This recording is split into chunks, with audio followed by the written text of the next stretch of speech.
À toutes et à tous, bonsoir et merci de nous rejoindre pour cette édition de ce lundi 10 août 2026. Au sommet de ce journal, les relations commerciales entre l'Afrique et les États-Unis avec le Sénat américain qui ouvre la voie à une prolongation de l'AGOA jusqu'en fin 2028. En Amérique du Sud, la Colombie frappée par un puissant séisme qui a fait plusieurs morts et causé d'importants dégâts.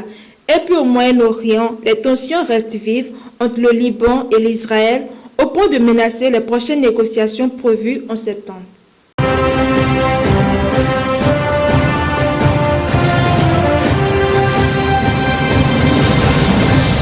Nous ouvrons cette édition avec les relations commerciales entre l'Afrique et les États-Unis. Le Sénat américain a voté vendredi dernier en faveur d'une prolongation jusqu'en décembre 2028 de l'AGOA.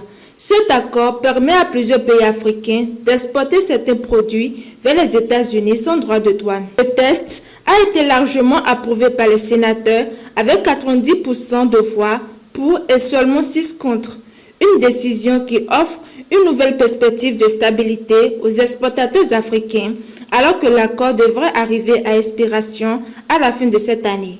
L'AGOA concerne actuellement 32 pays africains.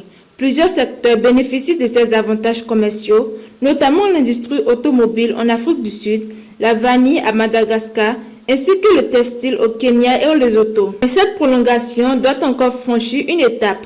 Le texte doit désormais être examiné par la Chambre des représentants américaine avec une éventuelle promulgation par le président Donald Trump. L'enjeu reste important pour les économies africaines concernées, même si les échanges avec les États-Unis demeurent relativement limités. Direction à présent l'Amérique du Sud où la Colombie fait face aux conséquences d'un puissant séisme. La secousse s'est produite à 7h34, heure locale dans le département de Chocó sur la côte pacifique. Les autorités ont écarté pour le moment le risque de tsunami.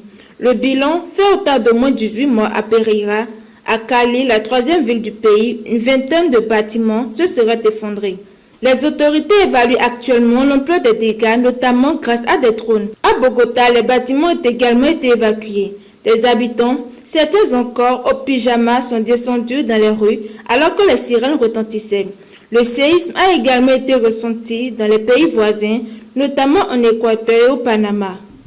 Face à cette situation, le nouveau président colombien a ordonné la mise en place d'un poste de commandement unifié afin de coordonner les opérations de secours. Il a également annoncé son déplacement à Pereira pour accompagner les populations touchées. 6 aéroports ont par ailleurs suspendu leurs opérations en raison des dégâts provoqués par la secousse. Et pour terminer cette édition, direction le Moyen-Orient où le fragile cessez-le-feu entre le Liban et Israël est de nouveau mis à rude épreuve. Cette menace intervient alors que l'armée israélienne a poursuivi le week-end dernier ses bombardements dans plusieurs régions du sud du Liban ainsi que des opérations de destruction d'habitations. Beyrouth dénonce des violations de cessez-le-feu et souhaite que Washington fasse pression sur Israël. Parmi les points de désaccord figure notamment la question des zones pilotes que les deux parties envisagent de placer sous le contrôle de l'armée libanaise.